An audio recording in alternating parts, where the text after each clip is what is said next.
Bir gün bir cavan Həzrəti Musa əla nəbiyyina və alihi və aleyhimussalamın məhzərinə gəldi. Ərz elədi ki, ey Allahın peyğəmbəri, bizim ibadətimizin Allaha nə xeyri var?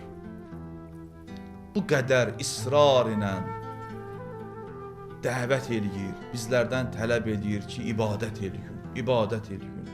Nə xeyri var mənim ibadətimin Allaha? Həzrəti Musa aleyhissalam öz həyatından kiçik bir nümunə o cavana danışdı.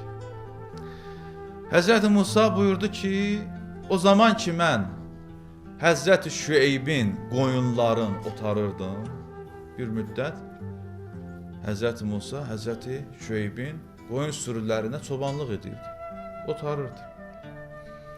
Deyir, bir gün bir zəif heyvan, zəif bir keçi qaçdı, uzaqlaşdı, bir qayanın üzərinə getdi.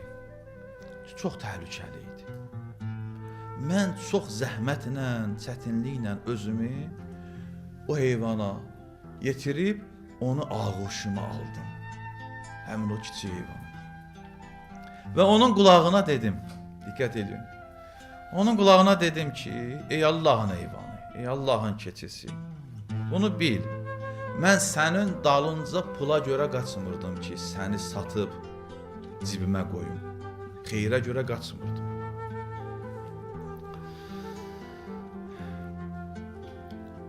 Mənim sənin arxınca qaçmaqdan məqsədim bu idi ki, qaçırdım, səni daim səsləyirdim, dayan, mənə tərəf qayıt. Allah da bu cür səsləyir. Bəndələr günah edərkən, bizlər günah eləyəndə Allahdan qaçırıq. Allaha arxa çevirib şeytana üst tutub şeytanla qaçırıq. Günah insanı Allahdan uzaqlaşdırır, yaradılış hədəfindən uzaqlaşdırır, mənəviyyatdan uzaqlaşdırır, ülvi məqamlardan saxlayır. İnsan qaçır Allahından günah edərkən. Allah deyir, dayan, bəndəm qayıt, qayıt əmin-i tövbədir. Bəndəm qayıt. Həzrət Musa da deyir ki, bu heyvan qaçır. Mən də qaçdım, buna çatdım, ağuşuma aldım və qulağına bunu deyirəm. Ki, mən ki səni səsləyirdim, dayan, qaçma və sənin də ağuşuma almışam. Çox gözəl təmsildir. Tövbə eləyəndə Allah bəndəsini ağuşuna alır.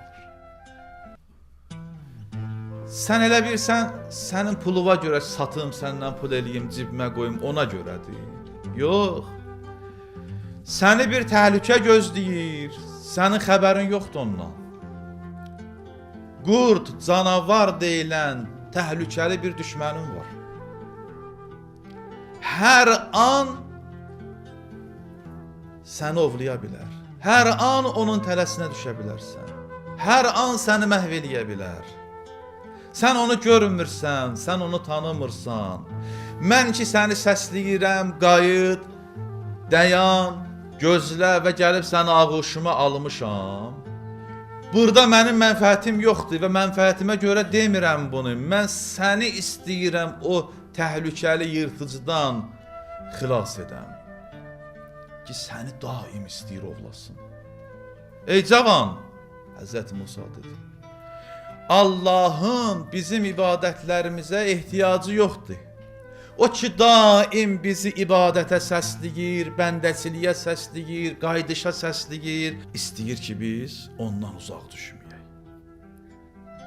Çünki ondan uzaq düşmək bərabərdir şeytanın tələsinə düşmək.